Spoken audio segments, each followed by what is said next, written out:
The Rough-Faced Girl, written by Rafe Martin, illustrated by David Shannon. Once, long ago, there was a village by the shores of Lake Ontario. Off from the other wigwams of this village stood one great huge wigwam. Painted on its sides were pictures of the sun, moon, stars, plants, trees, and animals. And inside this wigwam there was said to live a very great, rich, powerful, and supposedly handsome, invisible being. However, no one could see him, except his sister, who lived there too. Many women wanted to marry this invisible being, but his sister said, only the one who can see him can marry him. Now in this village there lived a poor man who had 3 daughters.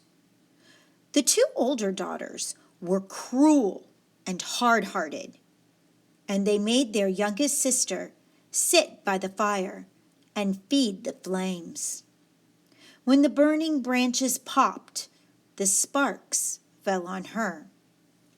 In time, her hands became burnt and scarred. Her arms, too, became rough and scarred.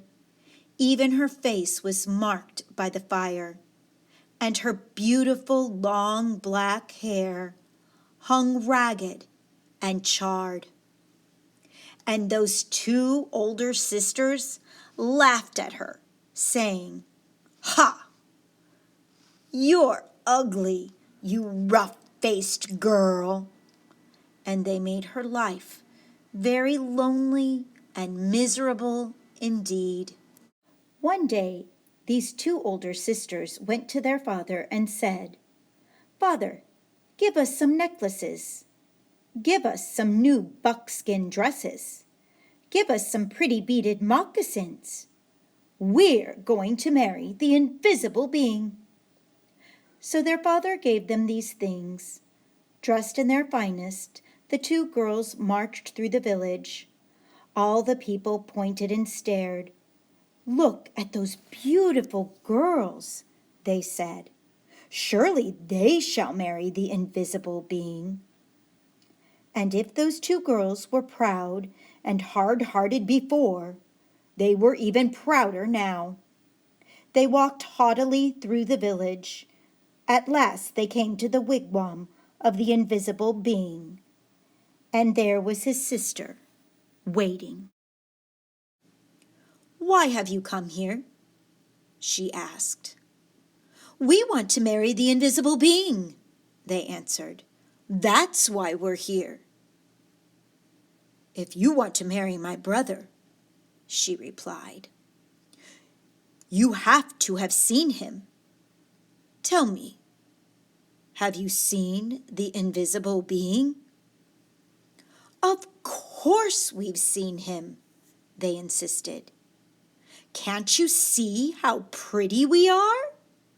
Can't you see the beautiful clothes we wear? Oh, yes, anyone can tell that we've truly seen the invisible being." "All right," she said quietly. "If you think you've seen him, then tell me, what's his bow made of?" And suddenly her voice was swift as lightning and strong as thunder. His bow?" they stammered in surprise. His bow. We know. But turning desperately to one another, they whispered, "What shall we say?" "Let's say it's the oak tree." So they said, "It's the great oak tree." "No," said the sister of the invisible being. "No." Oh, she saw at once how they lied. "Tell me," she continued, "if you think you've seen my brother, the invisible being. Then what's the runner of his sled made of? We know, cried those two sisters. But whispering feverishly again, they wondered, what shall we say? What shall we say? Let's say it's the green willow branch. No, said the sister when she heard. No, you have not seen my brother. Now go home. Just test us fairly, they exclaimed. We've seen him. Just don't ask us all these silly questions. All right, said the sister of the invisible being. Come with me. And she took them back to the great wigwam and sat them in the seats furthest from the entrance, the guest seats. Soon they heard footsteps coming along the path. Then something stepped inside. Though they heard breathing, the two sisters still couldn't see a thing.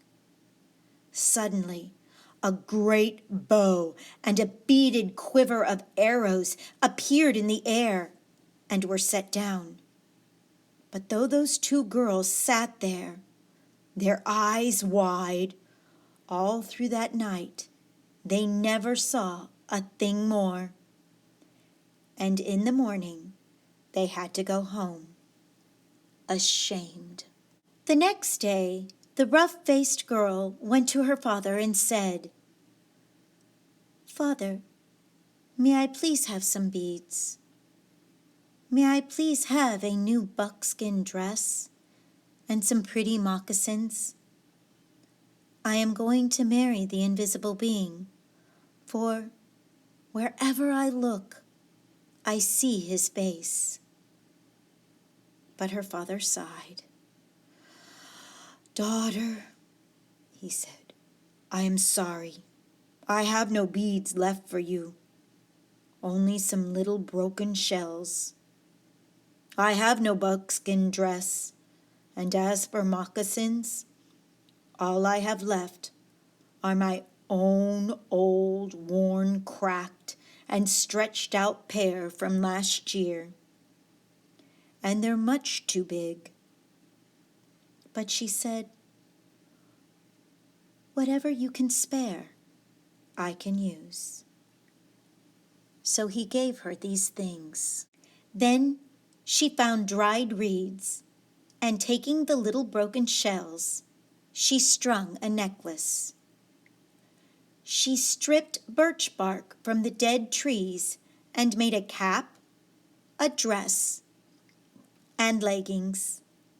Then, with a sharp piece of bone, she carved in the bark pictures of the sun, moon, stars, plants, trees, and animals. She went down to the lake shore and soaked the moccasins in the water until they grew soft. Then she molded them to her feet. But they were still too big, and they flapped like duck's feet as she walked. Then all the people came out of their wigwams. They pointed and stared. Look at that ugly girl, they laughed. Look at her strange clothes. Hey, hey, hey! Go home, you ugly girl. You'll never marry the invisible being. But the rough-faced girl had faith in herself, and she had courage. She didn't turn back. She just kept walking, right through the village. As she walked on, she saw the great beauty of the earth and skies spreading before her. And truly she alone in all of that village saw in these things the sweet yet awesome face of the invisible being. At last, she came to the lake shore just as the sun was sinking behind the hills, and the many stars came glittering out like a fiery veil in the darkening sky overhead. And there, standing by the water's edge, was the sister of the invisible being, waiting. Now the sister of the invisible being was a wise woman. When she looked at you, she didn't see just your face, or your hair, or clothes. No. When she looked at you, she would look you right in the eyes, and she could see all the way down to your heart. And she could tell if you had a good, kind heart, or a cold, hard, and cruel one. And when she looked at the rough-faced girl, she saw at once that though her skin was scarred, her hair burnt, her clothes strange, she had a beautiful, kind heart. And so she welcomed her dearly, saying, "Ah, my sister, why have you come?" And the rough-faced girl replied, "I have come to marry the invisible being." "Ah," said the sister, very gently now, "if you want to marry him, you have to have seen him. Tell me, have you seen my brother, the invisible being?" And the rough-faced girl said, "Yes." "All right then," said the sister. "If you have seen him, tell me, what is his bow made of?" And the rough-faced girl said, "His bow? Why, it is the great curve of the rainbow." "Ah!" exclaimed the sister in excitement. "Tell me," she asked, "if you have seen my brother, the invisible being, what's the runner of his sled made of?" And the rough-faced girl, looking up into the night sky, said, "The runner of his sled? Why, it is the spirit road, the Milky Way of stars that spreads across the sky." "Ah!" cried the sister in wonder and delight. "You have seen him! Come with me." And taking the rough-faced girl by the hand, she led her back to the great wigwam and sat her in the seat next to the entrance, the wife's seat. Then they heard footsteps coming along the path, closer and closer. The entrance flap of the wigwam lifted up, and in stepped the invisible being. And when he saw her sitting there, he said, "At last we have been found out." Then smiling kindly, he added, "And oh, my sister, but she is beautiful." And his sister said, "Yes."